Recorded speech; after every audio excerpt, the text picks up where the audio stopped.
Namaste and hello, this is your Sanskrit instructor welcoming you back into lesson number 99.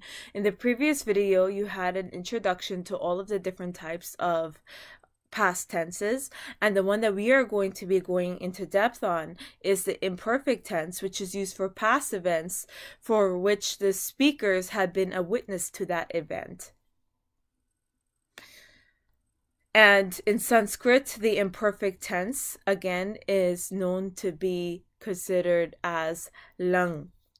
Now let's go into the rules for the imperfect tense and let's talk about the formation of the base. The formation of the base follows the rules given for the present tense of the first, fourth, sixth, and 10th conjugations. So just like how we've always been doing for the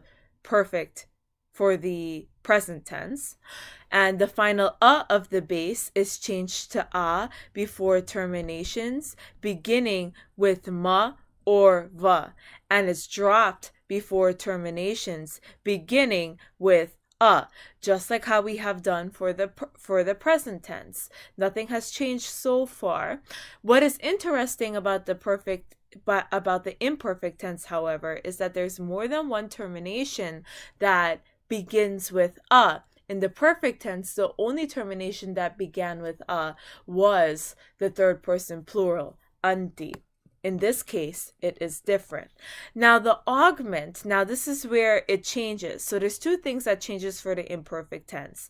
The augment is something that you're adding to is what you're adding to make it imperfect, and your termination endings are different than that from the perfect tense. So two things, your augment and your termination endings is what we have to worry about. The formation of the base and the final of the base changing to before terminations beginning with ma and va, that stays the same. Now the augment here is what we're adding, and the thing that we're adding is an to the beginning of the verbal base. So to all verbs conjugated in the imperfect tense, the augment is to be prefixed or added to the verbal base. So for example, pat means to fall. That's a verbal root, to fall. And then the verbal base, you end up with pata, and then you would add in the present tense. And then you would add your ti, taha, or anti to the end of that. Right? But for the imperfect tense, you're going to add the augment to pata. So you're not only adding to the beginning of the verbal root, but you're adding to the end after this takes gurna. And once it takes gurna, it remains pat anyway in this scenario, because under gurna remains But for the imperfect tense, you're adding both at the beginning and the end of the verbal base. So plus pata is going to have you end up with pata, and then you add your termination endings. So for present tense, he falls would be patati. But for he fell, if I wanted to say he fell,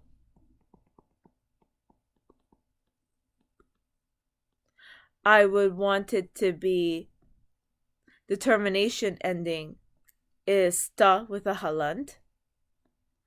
So it would be apatat for he fell. So he fell, that's past tense. So this is the termination ending for third person singular in the imperfect tense. And this is just an example, an introduction as to how you're going to use the augment.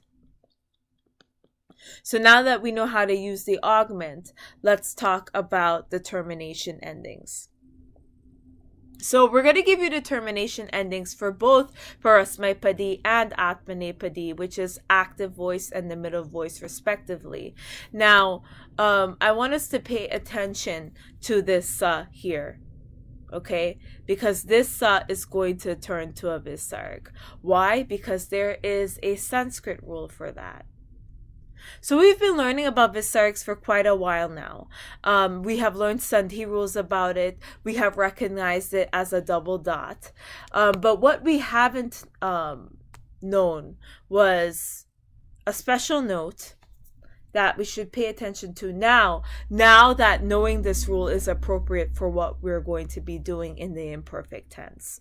So all of the visargs that we worked with in the previous lessons, they stand in the place of a final sa. So all of the visargs were originally a final sa. So for example, janaha, nominative singular, was, and that's for person, that was originally, this visarg was originally janas. It was originally janas. This sa was replaced by this visarg here. Now that is an example of a noun that has been declined. This rule also applies to verbs that has been conjugation. So for namataha, the two of you salute, this word was originally namatas, but then this sa was replaced by this visarg. So a double dot, the visarg, doesn't only stand for a final sa, but it could also stand for a final ra. We're going to get into the details of the final ra later. For now, let us focus on the final sa. And we're seeing a final sa here at the termination for parasmaipadi. That's why that was introduced to you. So for second person singular, that sa, you're not going to put a sa at the end of that verb for the imperfect tense. You're going to put a visarg instead. Let's go over the rest of the termination endings. So you have third person singular, dual, and plural. Ta with a halant, tam, and un. Second person singular, dual, and plural. Sa, which will be replaced by the visarg. Tam for dual and ta for plural. And first person singular, dual, and plural, you have va, and ma. Let's move on to the middle voice, which is atmanepadi. Let us point out the similarity right away. So for parasmaipadi, for the active voice, second person plural, we had a ta. Now we're seeing in third person singular, we're seeing a ta too. You will know which conjugation termination ending they're talking about depending on, you have to know whether that verbal base is in the middle voice or in the active voice, and then you will be able to answer your own question. So going for third person singular, dual, and plural, you have ta, inam, and anta. Second person singular, dual, and plural, you have taha, itam, and dwam. First person singular, dual, and plural, you have I, vahi, and mahi. Notice that some termination endings start with the vowel sign I or E.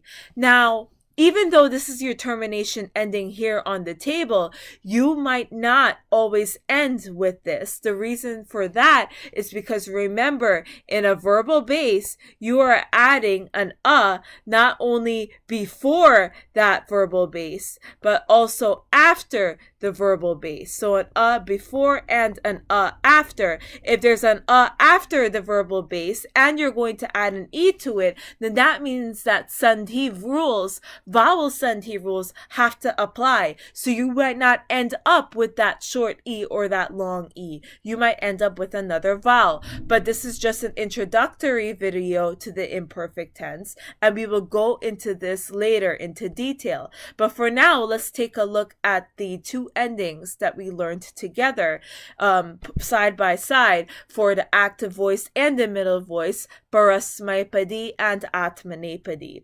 These are all the termination endings that we learned. Remember that you have to put an in before and after your verbal root, and the rules for the verbal root is formed the same as that for the present tense. You just have to add your augment and add your new termination endings. So here's the endings together for both of them. And this is your Sanskrit instructor signing off with a namaste. I'll see you in the next video where we will go over examples for both of these. Namaste.